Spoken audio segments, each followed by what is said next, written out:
Tales from the Mythos.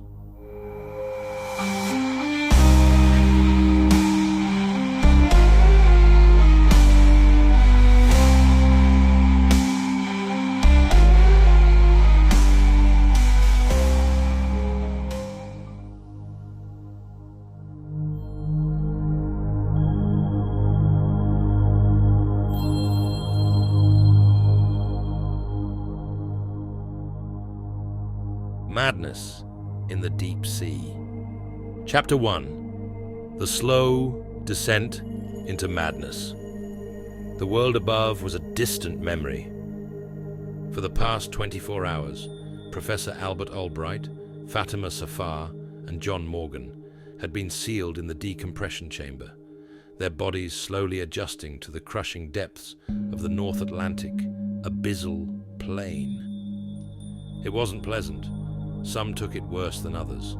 Morgan had muttered something about a bad round of jungle fever being more tolerable, but none of them wanted to succumb to deep-sea madness from surfacing too fast, so they had endured. At last, the heavy iron door creaked open, releasing a burst of cold, stale air.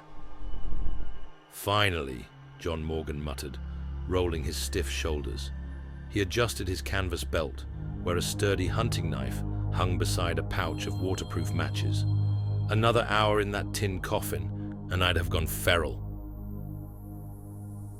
Fatima stretched, cracking her neck. "That was the easy part," she said, voice still thick with exhaustion. "Wait until you start dreaming down here." "Dreaming?" the first-year investigator asked warily. She gave a tired, knowing smile. The deep has a way of speaking to those who listen. Professor Albright adjusted his spectacles and stepped through the hatch first. He wasn't as spry as the younger members of the team, but there was a steady determination in the way he moved, a presence that demanded respect without saying a word. He didn't need to be the loudest in the room. He just was. Waiting for them in the mess hall were the station crew. 4 deep-sea specialists responsible for keeping everything from the life support pumps to the diving bell in working order. At their head was a broad-shouldered man in a canvas naval coat, arms crossed, his salt and pepper beard bristling against his weathered face. "This the Miskatonic team?" His voice was gruff, but not unfriendly, with a New England drawl thick as molasses. "Depends," John Morgan said. "Are we getting fed?" The crew chuckled, and the man smirked. "Captain Elias Hardacre, welcome to Facility Theta 9. Grab a plate and get settled. I'll walk you through what's what." Chapter 2. The Last Warm Meal. The mess hall was a tight, steel-plated chamber, its walls lined with oil lamps and brass portholes looking into the station's dark corridors. The scent of salted pork and boiled potatoes filled the air, mingling with the ever-present staleness of recycled oxygen. Morgan wasted no time filling his tin plate, stacking it with hardtack, eggs, and a generous helping of corned beef hash. The pugilist investigator, a burly young man named Royce, eyed the food suspiciously. "This ain't fresh, is it?" he muttered. "Closest thing you'll get to it at 7 miles down," Hardacre said, filling a mug with black coffee, thick as tar. "Eat up. You'll be burning calories just staying warm." They ate in relative quiet at first, the kind of silence that comes from exhaustion rather than discomfort. Eventually, though, the banter started up again. "So," Fatima said, stirring her coffee, "what's the station like?" Hardacre leaned back, balancing his chair on 2 legs. Theta 9's one of the oldest deep-sea research stations in the world, built in 1902, meant for geothermal studies and oceanographic mapping. Miskatonic bought it in 2008, refitted it for long-term research. We run on a mix of steam turbines and hydrothermal power. Everything's redundant as hell, because if something breaks, it ain't like you can just send a telegram for parts. Morgan nodded through a mouthful of food. then swallowed. And transport? Hardacre smirked. That's where things get interesting. He reached for a stack of blueprints, unrolling them across the table.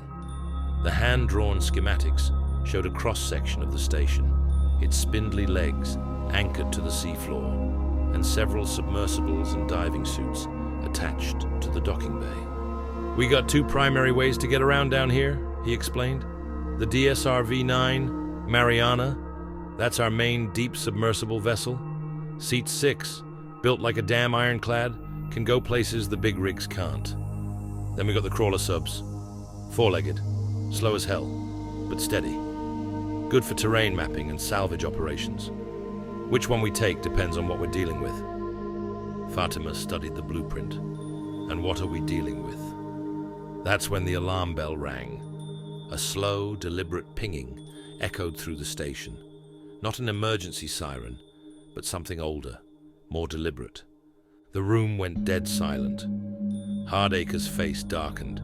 He stood up, adjusting his oilskin coat. That ain't supposed to be ringing. He reached for the brass tube connected to the speaking apparatus on the wall. Control, what am I hearing? A crackling voice responded. Sir, we just picked up a distress signal, unidentified, deep, really deep. Albright's brow furrowed. How deep? A pause. Then, deeper than anything should be. The room seemed colder all of a sudden.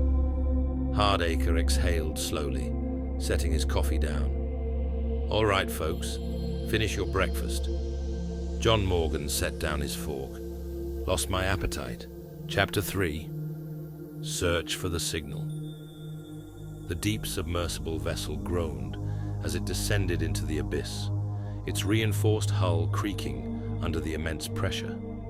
Inside the dimly lit cabin, Professor Albright, Fatima, John Morgan, the two station scientists, and the pugilist junior investigator sat in tense silence, the occasional flicker of an oil lamp casting long shadows across their faces. Outside the thick glass portholes, the ocean was a black, endless void, the beams of their spotlights cutting through it like knives through velvet. As they neared the coordinates of the distress signal, the sonar operator muttered a curse under his breath. Rising from the darkness below, a vast, ancient ruin emerged from the silt, its architecture alien and cyclopean, its towering stone monoliths defying all reason by remaining intact despite untold millennia of crushing depths. It was a city, but not one meant for human habitation. Gliding cautiously through the submerged labyrinth of ruins, the team peered out at the colossal carvings that lined the structures, their eroded shapes vaguely humanoid, yet monstrous and elongated, as if sculpted by hands that had never belonged to any known species. The distress signal's rhythmic pulse grew stronger, guiding them deeper until they reached a massive stone edifice, its gaping entrance framed by pillars etched with eerie, spiraling inscriptions. As the submersible searchlights panned across the structure, Morgan suddenly pointed ahead. Look, pockets of air. Indeed, above them, an unnatural cavern loomed, its ceiling lined with what seemed to be trapped pockets of breathable atmosphere, forming a strange, misty void above the waterline. Albright adjusted his glasses. That's where we need to go. Without hesitation, the pilot adjusted the ballast, and the submersible began its slow ascent toward the unknown. Chapter 4. Encounter in the Temple. The submersible breached the surface with a slow, unnatural lurch, the water cascading off its iron hull with an eerie silence. The mist that clung to the cavern's ceiling hung heavy in the air, thick and damp, like breath exhaled from something ancient. The only sound was the dripping of water from above and the rhythmic hum of their vessel's engine as it settled into the still pool. They stepped cautiously onto the slick stone, boots squelching against the cold, rubbery surface beneath them. The walls were glistening, covered in a thin film of moss, or something far older, pulsating faintly, as if still alive. The air was heavy, but strangely breathable, the pressure here unnervingly normal for a place that should have crushed them flat. Their breath came out in ghostly puffs, the temperature somehow even colder than the ocean itself. Fatima was the first to notice. "Over there," she whispered, raising her lantern. Jagged metal jutted out from the stone, its rusted surface barnacle-encrusted, tangled with tendrils of deep-sea growth. The shape was unmistakable, a pressure hull, corroded and broken, but still bearing the unmistakable insignia of the German Imperial Navy. Morgan moved closer, frowning. "That's a damn U-boat," he muttered, "but that doesn't make sense. The Germans never had anything that could come down this far. Not in 1917, not ever." Albright ran a gloved hand over the metal, his expression unreadable. "This isn't just wreckage," he murmured. "This is the wreckage of something unnatural." The rhythmic ping of the distress signal had changed. What had once been a sterile mechanical pulse had grown warmer, fluid, almost hypnotic. It wasn't a signal anymore. It was melody, low, chanted tones, layered over one another in a pattern that made the stomach turn.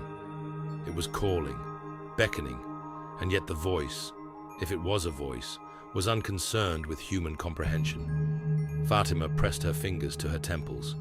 "It's inside my head," she whispered. "It's singing to us."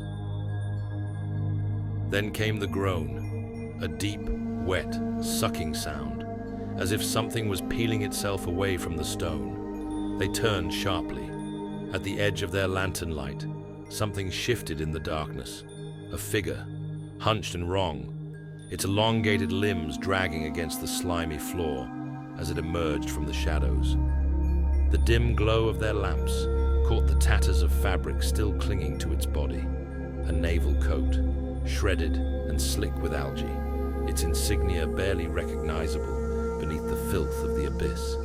The thing shambled forward, its gait uneven, its feet half-webbed, half-human, slapping wetly against the stone. And then they saw its face.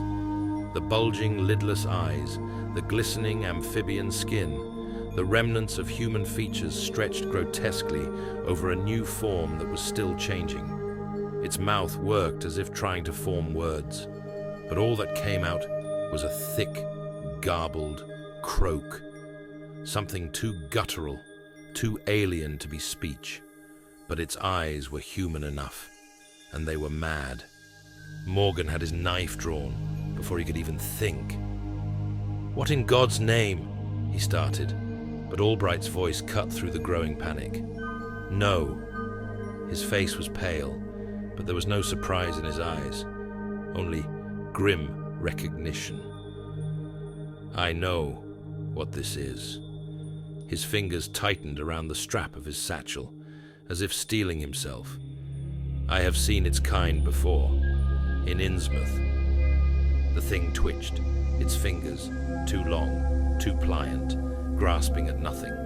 Its babbling continued, the mangled remnants of German syllables buried in a guttural slur of inhuman sounds. A sound neither entirely human nor entirely deep one. A thing caught halfway between worlds, neither accepted nor rejected by either. Its mind was fractured, the insanity of the transformation still etched into its gaze. The melodic chant had not stopped. If anything, it had grown stronger. It had felt them. It had called them here. And now it was watching. Chapter 5. The First Mistake. The melodic signal had crept into their minds, threading itself through their thoughts like a slow-moving tide. It pulsed, not just in the air, but within them, resonating in their bones, in the chambers of their hearts. It was soothing in a way, like a mother's lullaby sung from the bottom of the sea. The weaker-minded among them, particularly those unaccustomed to Eldritch horrors, began to sway, their gazes growing vacant, entranced. One of them, Dr. Elias Montrose, a biologist from the research station, stepped forward, his expression one of pity, not terror. "He's suffering," Montrose muttered, his voice thick with emotion, his limbs moving as if guided by invisible strength. "He's lost. We can help him." He took another step toward the twisted, amphibian shape of the German captain. "No! Don't!" Albright bellowed, his voice piercing the trance, but Montrose didn't stop. Fatima and Morgan lunged forward, reaching for him, but it was too late. The creature moved with sudden, alien grace, its webbed arms and legs snapping outward like a trap. In an instant, it seized Montrose, coiling around him, its slick, muscular limbs binding him chest to chest, legs wrapped tightly like a grotesque embrace. Montrose barely had time to scream before the creature reared back, and in one violent, inhuman motion, flipped backward into the abyssal water, dragging him below. The team rushed forward, hands grasping desperately at empty air, their shouts drowned by the splash and the rising, reverberating hum of the music. Morgan cursed loudly. Fatima's face was ashen, and Albright was already scanning the surface, searching for movement, for any sign of Montrose beneath the inky depths. The pugilist junior investigator, Samuel Reed, knew it was his duty. No one else could do this. He took one breath, pulled his diving helmet over his head, and with a single nod from Albright, he leaped in after them. The water was impossibly cold, stabbing into his flesh like knives of liquid ice. Below, the darkness moved, shifting with unseen currents, the shapes of twisting limbs and coiling bodies just beyond the reach of the lantern light from above. Reed kicked hard, descending fast, chasing the fading shimmer of Montrose's struggling form as the Deep One captain pulled him deeper and deeper. The rhythmic song was deafening down here, wrapping around his skull, whispering things that had no words. He caught up, just as the captain's claws began to dig into Montrose's ribs, as if readying to drag him further into the blackness. With a grunt of pure instinct, Reed drove his fist into the creature's side, feeling the strange, rubbery tension of its skin, like striking something halfway between muscle and seaweed. The creature jerked, its bulging fish eyes locking onto Reed, and in that instant, it forgot Montrose. Reed grabbed the scientist, kicking hard, rising toward the light. The Deep One lunged after them, its fingers grasping, but Reed was faster. He struck again, knocking it back, the impact sending bubbles bursting through the blackness. For a moment, the creature hovered there, its body swaying in the tide, watching them with those mad, unreadable eyes. And then, as if hearing something beyond their understanding, it let them go, retreating into the murk, disappearing into the depths below.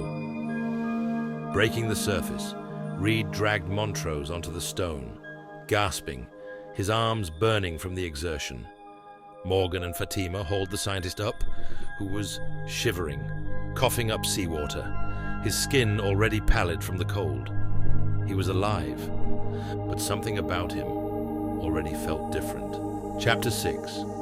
Rescue in the Deep. Albright's voice was firm as he surveyed the shaken crew. "We need to get Montrose back to the research station immediately. Fatima, you're in charge of his medical care, whatever he needs, and I want a full workup on him." His tone darkened. "I've seen this before." Fatima nodded, already checking Montrose's pulse. The scientist's breathing was labored, his skin clammy and too pale. He muttered something under his breath, a string of words that sounded almost like German, but twisted, warped by something unnatural. Morgan helped Reed haul Montrose toward the submersible, but Albright lingered for a moment, his gaze sweeping the shadowed depths of the temple with deep suspicion. The walls here felt wrong, like they were watching. Then something caught his eye, a glint of glass, impossibly modern. His brow furrowed as he moved closer. What was modern glass doing here, in ruins that had supposedly lain undisturbed for millennia?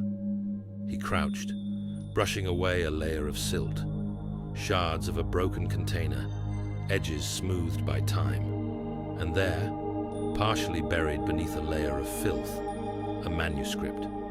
Or rather, what had once been a manuscript, now little more than a decayed mass of pulp, unreadable and lost to the elements.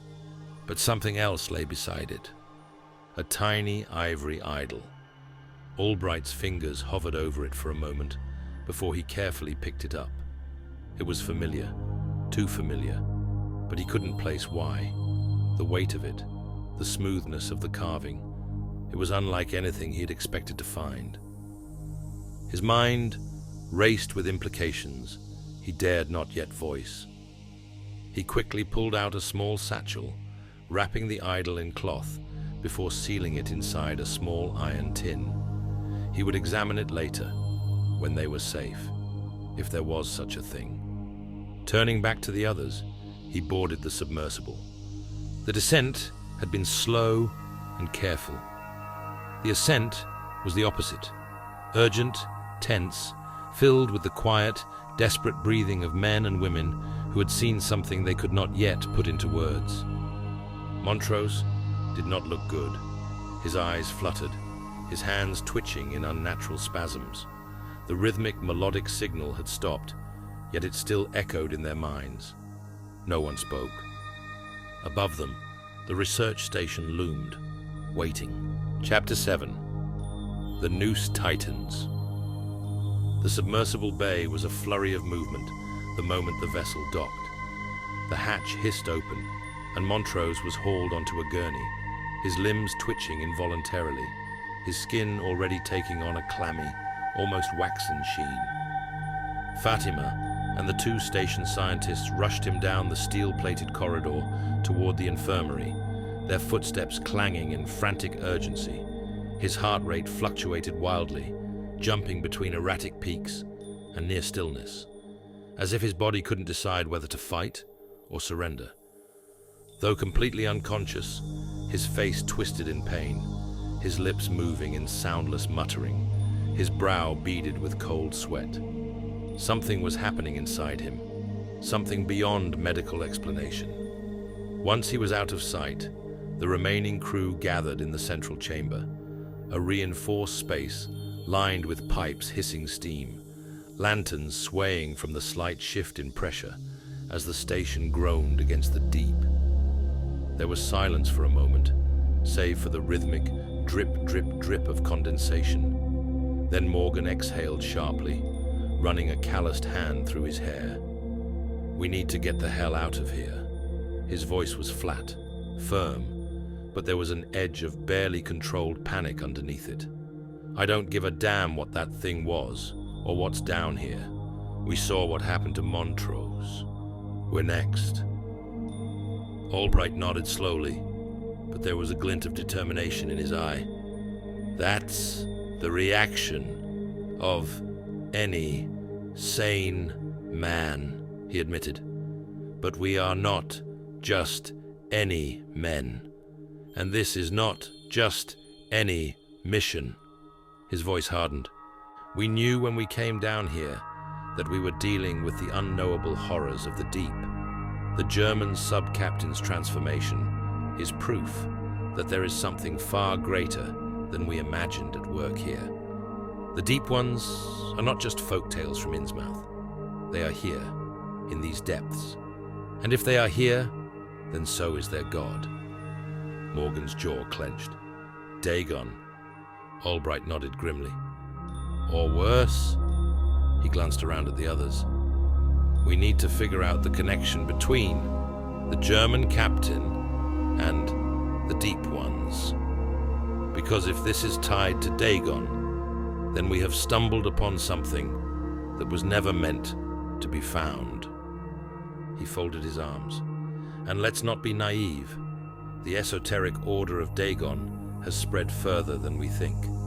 If this temple was part of their domain, or worse, if it was sacred ground for their kind, then we might not be alone down here." The station scientists were already pacing in frantic disbelief, their nerves shredding with every word spoken. One of them, a gaunt man with wire-rimmed glasses, spoke up, his voice tight with fear. "Then we need to take the large submersibles and leave. Now." Reed shook his head. "We can't. The decompression process alone would kill us. You can't just rush 7 miles to the surface without turning your insides to mush."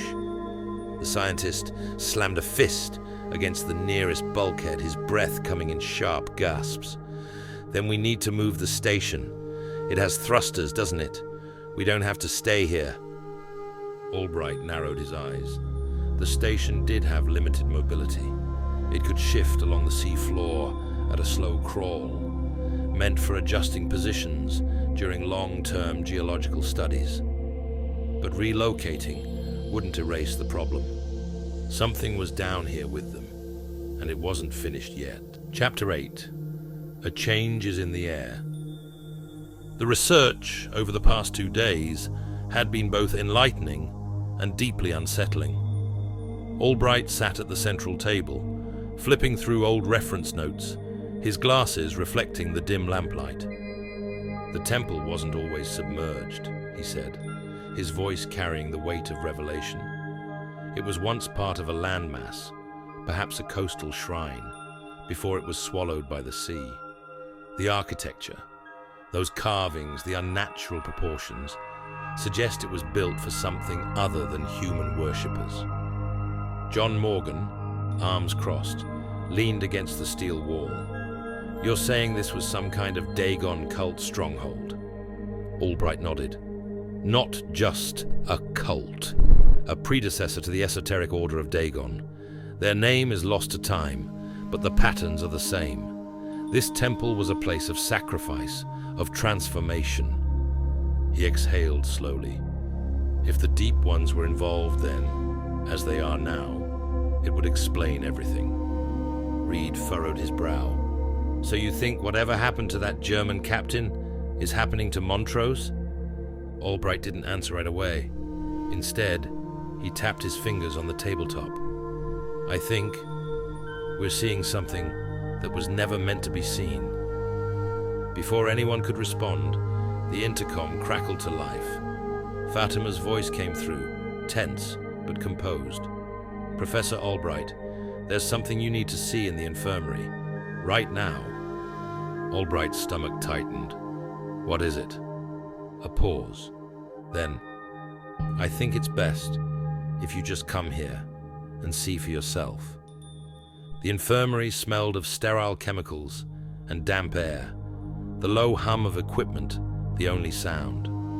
When they entered, all eyes turned to the farthest cot in the room. Montrose was no longer just lying unconscious. He was encased in a translucent mucus cocoon, curled into the fetal position. His skin had changed, a blue-gray pallor, the first hints of scales appearing along his arms and neck. But what struck them most was his size. His muscles had expanded grotesquely, nearly twice their original definition, his chest rising and falling in deep, unnatural breaths. And then there were the gills, delicate slits along his throat, pulsing faintly with each breath. Morgan swore under his breath. Reed took a slow step back. Albright took a long, steady breath before speaking. "We're moving him." Fatima looked up sharply. "What?" "He's going into a containment cell," Albright said firmly. "We don't know what's happening to him, and we can't risk keeping him in a medical bay." Fatima squared her shoulders. "Professor, this is his best chance at survival. All of the equipment we need to monitor his vitals, to slow whatever this is, it's here." "And what happens when he wakes up?" Albright shot back. "Because he will wake up, and he won't be Montrose anymore." Silence settled over the room. The station scientists exchanged uneasy glances. Fatima exhaled, rubbing her temples. "Fine, but we need to move some of the equipment with him. Otherwise, we're just putting him in a cage to die." Albright nodded. "Then start moving it, now." They were gathering what they could when Montrose's cocoon convulsed violently. Not just a spasm, but a rhythmic movement, a pulsing wave of tension rippling through the air. The lamps flickered, the temperature in the room dropping perceptibly. The air felt heavy, charged, wrong. Fatima stumbled back, hands flying to her ears. "What the hell is that?" Morgan's jaw clenched. "Feels like pressure change, like the whole damn room is..." He trailed off. Albright's fist tightened. "I don't know, but the sooner we get him into containment, the better." They moved faster. Chapter 9. One by one. Dr. Ernest Wilcox, one of the station's senior biologists, moved nervously down a dim corridor, gripping a makeshift harpoon gun with sweaty hands. The overhead oil lamps flickered as if the power had dipped, leaving pockets of shifting darkness along the walkway. His breath came in short bursts. He had heard something, or maybe he had imagined it. His eyes scanned the shadows, his fingers tightening around the trigger. Then came the noise, a wet, slick squelch, like flesh peeling away from flesh. His stomach twisted, his mind screaming at him to turn around, to run, to... Something webbed and slimy clamped over his mouth and nose, muffling his panicked cry. Long clawed fingers pressed into his cheeks as something cold and rubbery wrapped around his throat. He struggled, kicked, but then he felt the sharp pain, a blade or a jagged bone spike driving deep between his ribs.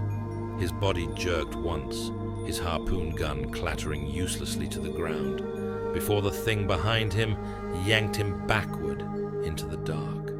Dr. Lillian Greaves had barricaded herself near the supply room, her pulse hammering in her ears.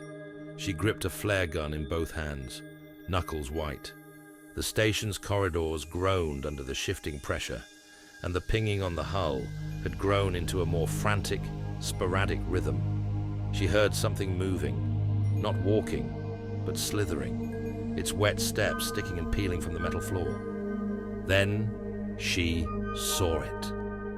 The black, glistening shape loomed at the edge of the corridor, its luminous fish eyes locking onto her. The gill slits along its throat fluttered, a sick imitation of breathing. It moved fast, faster than she expected. She fired the flare gun. The red-hot burst lit up the hall, the flare striking just below the creature's throat. It let out a horrid, wet shriek, its flesh sizzling and bubbling from the phosphorus burn. But it didn't stop moving. With inhuman strength, it lunged forward, bony claws raking across her gut. The breath was knocked from her lungs as she crashed against the bulkhead, her vision swimming. She had just enough time to see the second deep one closing in, its toothy maw gaping open, before everything went black. A low, rhythmic pounding began to emanate from the containment cell.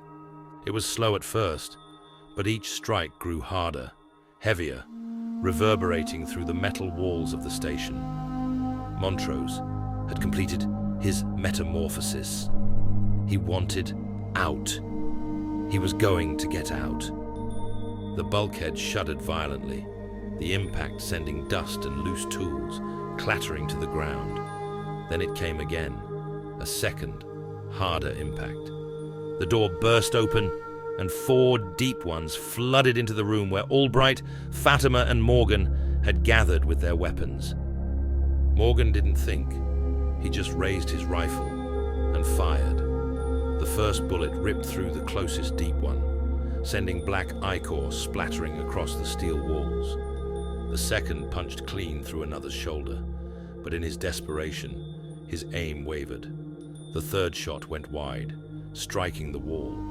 A horrible, groaning hiss filled the room. Then came the hissing of something else. Water. The bullet had ruptured part of the station's hull. A thin stream of seawater trickled through the hole, forming a glimmering puddle on the floor. Then another leak sprang open. Fatima's breath caught. "John!" What did you do? Morgan gritted his teeth, reloading as the Deep Ones rushed forward. Albright steeled himself. This was only the beginning. Chapter 10. Fight. The station had become a battleground, its corridors slick with briny ichor and the remnants of the fallen Deep Ones. But the air was changing now, thicker, heavier. The station was groaning from the structural damage, seawater pooling at their feet, the cold creeping in like the tide itself. Albright's gaze swept over the carnage, then toward the hallway. The containment cell was open, and Montrose was no longer inside it. His transformation was complete. He joined his new family in the fray. Albright's voice cut through the chaos. No more guns. We can't risk any more holes in the station. We fight with harpoons and knives now. He discarded his revolver, pulling a long-bladed harpoon from a weapons crate. The others followed suit, their hands tightening around razor-edged blades and wailing spears. Fatima, blood-streaked and breathing hard, reached into her satchel and yanked out her spellbook, a leather-bound tome covered in arcane sigils, its pages thick with age and forbidden knowledge. She flipped through it quickly, eyes darting across incantations written in languages that were never meant for human tongues. The Deep Ones were not stopping. Their ghastly fish eyes gleamed in the dim lighting, their gills flaring, their clawed fingers twitching in the rising humidity. More of them were slithering in through ruptured bulkheads, their pale, glistening bodies crawling across walls and ceilings like eels in a feeding frenzy. Fatima spoke the words, her voice reverberating through the air, low and commanding, as if pulling from some ancient authority. The temperature in the room dropped as her magic took hold. One of the Deep Ones lurched forward, its webbed hands reaching, then suddenly jerked upright, stiff as a corpse baking in the sun. Its skin cracked, its moist scales drying into brittle parchment, its gills shriveling into useless slits. It let out a strangled, desperate croak, clutching at its throat as it collapsed to the floor, writhing and twitching, its body desiccating as if it had been abandoned on a beach for weeks. The others felt it too. They staggered, their movement slowing, their flesh tightening and splitting, their gill slits sealing shut. They gasped, trying to breathe in a world that no longer accommodated them. Albright and Morgan wasted no time. They rushed forward, harpoons flashing, driving the steel-tipped weapons deep into the stunned creatures' chests and throats. Morgan pinned one against a bulkhead, wrenching his harpoon upward, splitting its ribcage open. Albright threw his blade into another's bulging eye, twisting it until the thing's entire body convulsed violently and collapsed. Reed tackled one of the larger Deep Ones, a hulking brute with a bloated, scarred face, driving his knife straight into its gullet. It thrashed, sending black ichor spraying, but its skin was already peeling away in dry, crumbling layers. Fatima's eyes darkened as she spoke another phrase, her hands splayed out, palms downward. The remaining Deep Ones screeched, their jaws snapping uselessly, their limbs shriveling, their forms decaying under the cruel force of her magic. Then, finally, silence. The bodies of the Deep Ones littered the station, curled, twisted, dead where they fell, their gaping mouths frozen in silent agony, their black blood pooling around their withered husks. Morgan leaned against a console, his breath ragged. "Tell me that was the last of them." "For now," Albright said. "But we need to abandon the station. One of the larger submersibles has a small decompression chamber. We need to get to it." Chapter 11. Flight. The DSR-V9. Mariana loomed in the docking bay, its steel frame gleaming under the emergency lights, as Albright, Fatima, and Morgan hurried toward it. The station groaned behind them, the bulkheads warped and weakened, the stench of salt, ichor, and death lingering in the corridors. They had barely survived. Morgan punched the external controls, the hatch sliding open with a metallic hiss. "I don't know what's worse," he muttered, voice raw. "The fact that we made it out, or the fact that we now know what's waiting at the bottom of the ocean." Fatima's hands were shaking, her spellbook still clutched in her arms. "I saw them die," she whispered. "I saw their skin crack, their gills collapse, their bodies shrivel. But I don't think we stopped anything." She swallowed hard. "I think we just delayed it." Albright exhaled, stepping inside the Mariana. "We were never meant to stop it. We were meant to witness it." He looked back at the station one last time. The dead lay where they had fallen, but somewhere out there, far deeper than they had dared to go, something was still waiting. Morgan slumped into the pilot's chair, his fingers dancing over the controls. He input the coordinates, locking in the Azores Islands, Portugal, the closest landmass. "Autopilot engaged," he muttered. "If we make it, we surface there." Albright nodded. "Then let's get inside the decompression chamber. We still have a long way to go before we see the sky again." The decompression chamber doors sealed shut, the locks engaging with a dull clang. The trio stripped off their gear, blood and seawater drying on their clothes. Morgan exhaled sharply as he leaned back against the cold metal wall, his exhaustion finally crashing over him. Fatima wrapped her arms around herself, her eyes distant, her mind replaying everything she had seen. Albright sat against the opposite wall, his fingers steepled, his thoughts heavier than the sea itself. "When we get back to Miskatonic," he said finally, "we have to warn them." His voice was low, steady. "The deep ones, Dagon, they aren't just myths, they've returned." Fatima had already closed her eyes, exhaustion pulling her under. Morgan soon followed, the quiet hum of the submersible's engines lulling them into a restless sleep. And then, in the silence, came a sound. A wet, glottal gulping, inhuman, unnatural, reverberating through the metal corridors of the Mariana. Somewhere, right outside the decompression chamber, hiding in the shadows of the submersible, Montrose gazed upon the sleeping professors, his body and throat resuming its sonar-like pulsating call. And far off in the abyss, Dagon stirred.